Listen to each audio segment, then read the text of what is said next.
One of the things we should be doing, for example, is rewriting the rules of global trade to benefit American workers and American businesses. I think we should write those rules before China does. That's why I've been working with Congress to pass new 21st century trade agreements with standards that are higher and protections that are tougher than any past trade agreement. The Senate has spoken. The president is on the verge of getting exactly what he wanted with regard to a global trade agenda. This after Senator Ted Cruz lit up his fellow lawmakers in a scathing letter promising he would go down fighting against fast-track authority. And House Speaker John Boehner is already punishing anyone who dared go against him. Our guest has warned about the perils of this deal before. Professor of Business at the University of Maryland and national columnist. Welcome back, Peter Morici. Well, Peter, there we go. The Senate voted to allow the trade agenda. Mitch McConnell says it'll be on the president's desk by the end of the week. In your opinion, again, please state the danger that we're now in because of this. Well, past trade agreements have not taken into consideration countries undervaluing their currencies.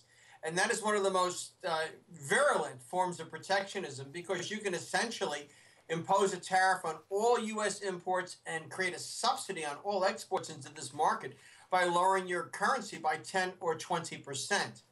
Now, there is some parallel legislation called the Customs Bill or the Trade Protection Bill, which would permit firms for the first time to petition for relief from imports that come from countries with undervalued currencies. But it's not quite the same thing as getting it in an agreement. And there's also a question of how well will the commitment stick to get the president to sign that once he's got his trade bill.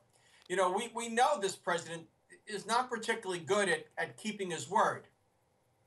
Let's go ahead and then discuss Ted Cruz, bring him into this. He wrote an op-ed to Breitbart explaining his change of vote on the trade bill, and I quote, he said, "Enough is enough. I cannot vote for TPA unless McConnell and Boehner both commit publicly to allow the XIM Bank, that's the Export-Import Bank, to expire, stay expired. Also, Congress must also pass the Cruz-Sessions amendments to TPA to ensure that no trade agreement can try to backdoor changes to our immigration laws. Otherwise, I will have no choice but to vote no." He did exactly as he said he would. Peter, the one thing that catches a lot of people here, where he points out several chapters posted online explicitly, in his words, contain potential changes in federal immigration law.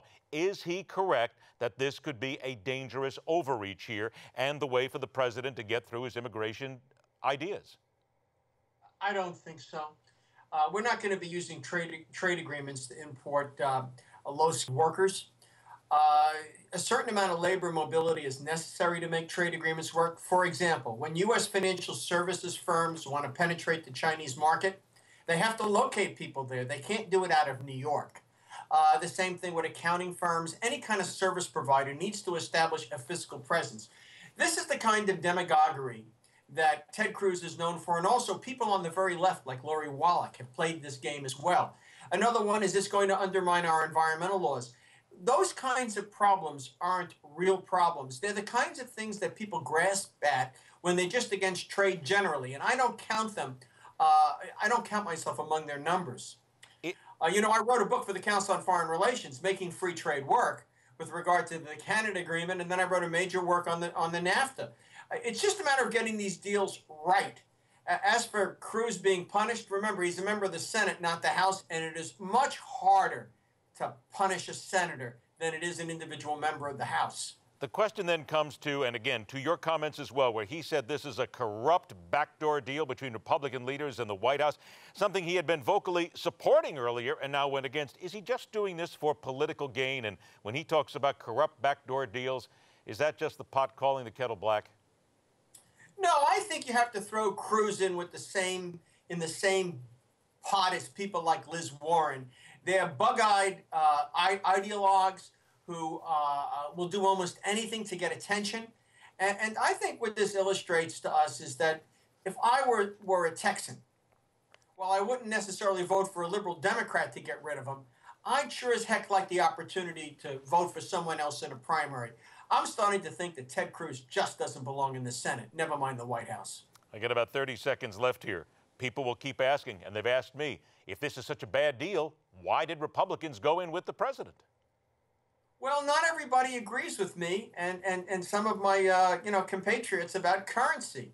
The other thing is that it is very important to our relations with Asian nations and dealing with China. It isn't that we wanted no trade bill, like a lot of the critics said. We wanted a trade bill that had the right stuff in it, and the president wouldn't give it to us.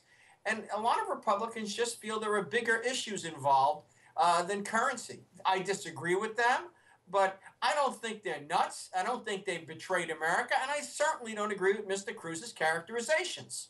Peter, you are more often right than wrong. So many times we will go with you because you happen to know exactly what's going on and you're well studied in it. Always a pleasure to have you on the show, my friend. Thanks so much. Take care. All right, we'll continue to watch what happens here. And again, Mitch McConnell says by the end of the week, the president has it on his desk. We'll wait and see what Ted Cruz says now. Next up, good reasons why Hillary Clinton, some believe, has little to fear from Bernie Sanders when the fastest 60 minutes of news continues.